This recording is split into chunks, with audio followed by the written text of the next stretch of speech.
Hello, leaders. Hey, this is Paul Grau, and welcome to Run to Your Leadership Challenges, the daily show that equips team leaders to lead through the challenges they face every day.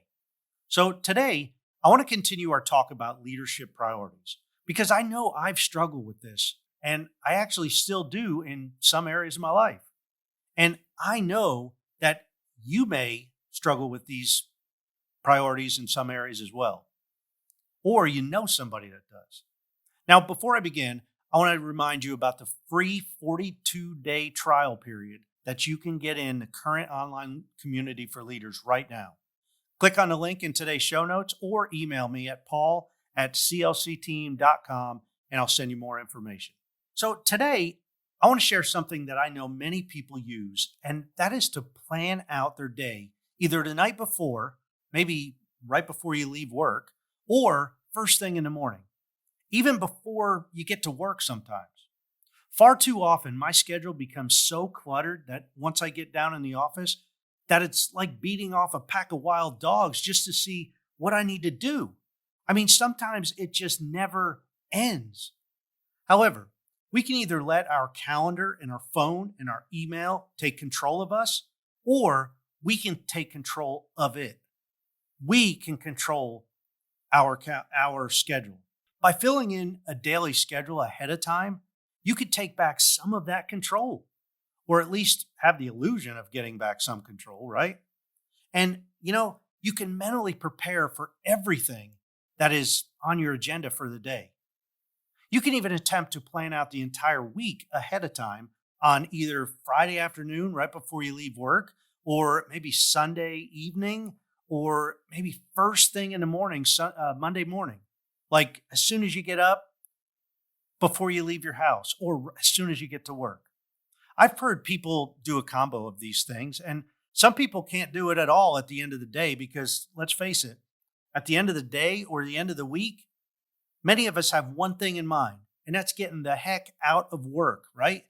Because if we stick around too much, something else is going to pop up that's going to force us to stay there. So you just got to figure out what works for you, whether it's before you leave work or in the evening, maybe right before you go to bed, jot down a schedule for tomorrow, maybe Sunday night, plan out the whole week as best you could, whatever works for you.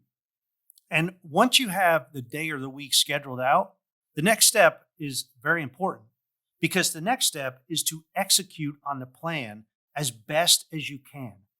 Follow that schedule as closely as possible. And if nothing else, the biggest advantage of writing out a plan or schedule ahead of time is that it takes away much of the guesswork of trying to decide what your biggest priority is. Because you establish that the night before, the day before, or that morning, or you establish maybe your 3 top priorities for the week. And you can continuously get back on those 3 priorities, right?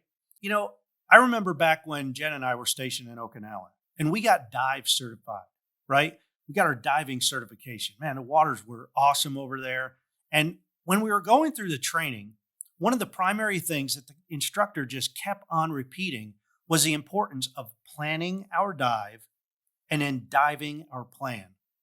It was critically important. I mean, it was a matter of life and death, possibly. Because let's face it, if you're stuck underwater or if you're underwater up to 60, 80, 100 feet, that's not the best time to start figuring out a plan or wondering if you got enough air to complete your dive. So you got to plan your dive ahead of time and then dive that plan. Stick to it. You can't alter from it. So that's what I'm asking you to do now, and that's what I'm recommending. If you don't think that'll work for you, fine, just blow it off. But I think it'll help. I know a lot of people that use this system and it works for them. And if nothing else, it may take some of the guesswork out. So that's a wrap for this week on prioritizing. But truthfully, we've only scratched the surface of this whole priority thing. There is so much more that we can dive into, and we're going to. But we're going to move on to another topic next week.